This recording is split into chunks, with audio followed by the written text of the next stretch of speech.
Bienvenidos, compañeros y compañeras. Vamos a comentar hoy el libro Filosofía en Viñetas. Es un libro al que ustedes ya tienen acceso y principalmente este texto abordará 6 principales temas: la lógica, la percepción, la mente, el libre albedrío, Dios y la estética. Entonces, para poder continuar, queremos hacer un breve énfasis en este video que también presenta nuestro texto. ¿Puedes deslizarte plácidamente? Claro que sí, pero Filosofía en Viñetas de Michael F. Patton y Kevin Cannon nos recuerda que hay algunos rápidos que debemos evitar. Por suerte, tenemos este cómic, un divertido repaso a los principales y más fundamentales temas de la filosofía. Lo publica Penguin Random House. Vamos allá. Filosofía en Viñetas es claramente el resultado de una colaboración especial. Un profesor de filosofía, Patton, y un dibujante de cómics, Cannon, que se unen para crear algo que no podrían haber producido por separado.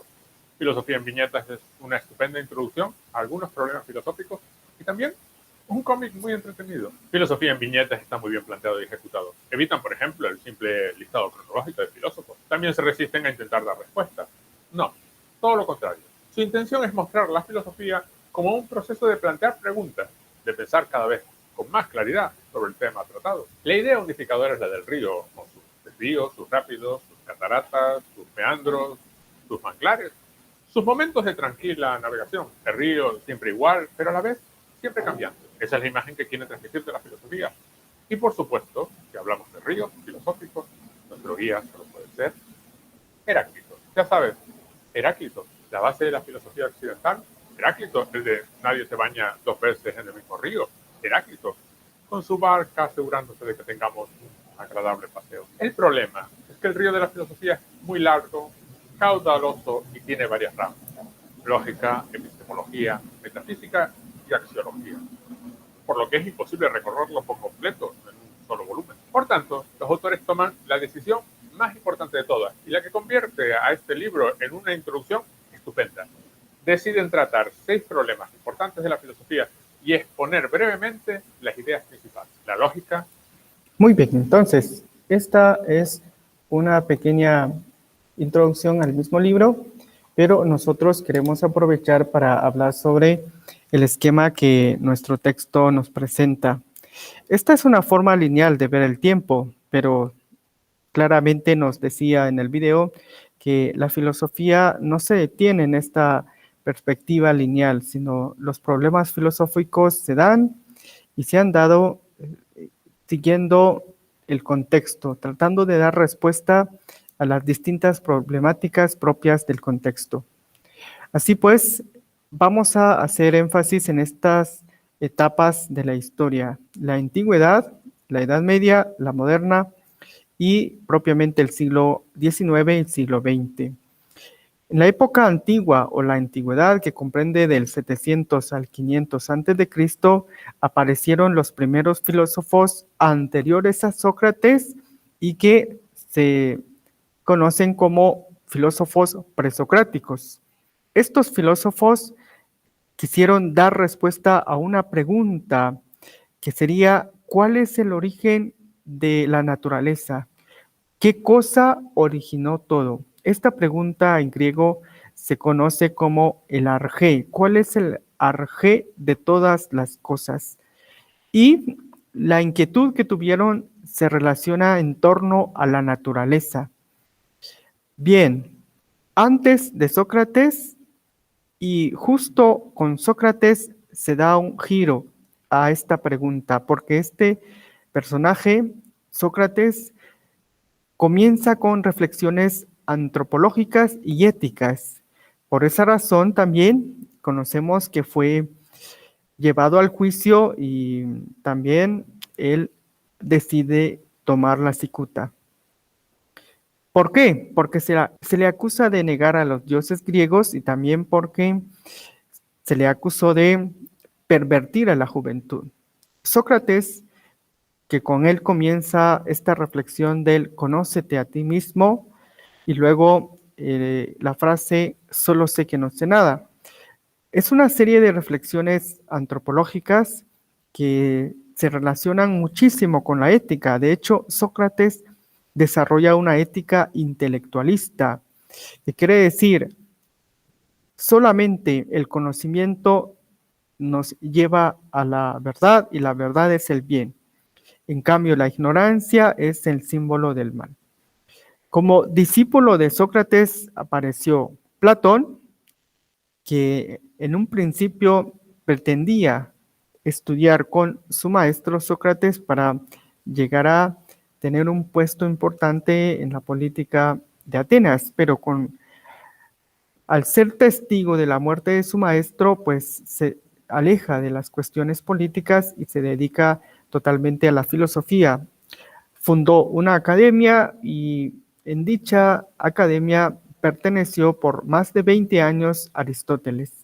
Estos son los personajes principales y que podríamos llamar los que comenzaron con las reflexiones sobre diversos temas. De hecho, Aristóteles hace una sistematización de la filosofía, es decir, reflexiona en distintos ámbitos del saber, desde una sociología, política, psicología, antropología, ética y metafísica. Entonces, esta es, digamos, parte de la antigüedad. Ya en la época medieval aparecen principalmente dos corrientes de pensamiento. La primera se llama la patrística y la segunda la escolástica. La patrística tiene un principal representante que sería Agustín de Hipona.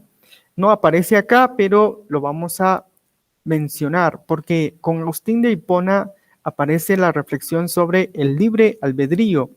Y de hecho él introduce un término dentro del pensamiento que sería el ex nihilo. Es una expresión latina que indica que la creación apareció de la nada. Esta expresión entonces introduce el tema de la voluntad y la autonomía, asimismo la libertad. Esto es Agustín de Hipona, que tiene una gran influencia platónica y neoplatónica. Es un filósofo que se desarrolló en el siglo I después de Cristo, con una influencia notable de Platón. Este filósofo se conoció como Plotino. Muy bien, después de Agustín, en la época escolástica, el principal representante es Tomás de Aquino. Este filósofo de influencia aristotélica, de hecho, se conoce como el que cristianizó parte de la filosofía aristotélica, y él desarrolló propiamente una filosofía que también se relaciona con la teología. Y la temática que enfatiza, que involucran en el ámbito también de la sistematización de la filosofía, con reflexiones en distintos temas, en una antropología, en una ética, en una política y en una sociología. Pues bien, esto es en cuanto a la época medieval. Al final de la época medieval aparece un autor importante que no aparece acá, pero es Francis Bacon, un autor que introduce una ética y también introduce una lógica distinta a la lógica aristotélica. Ya lo verán ustedes más adelante con el punto específico de la lógica. Y después de Bacon también aparece otro filósofo llamado Guillermo de Ockham. Estos son de los personajes que dan una revolución en el pensamiento y que muchas veces no se menciona en los distintos textos.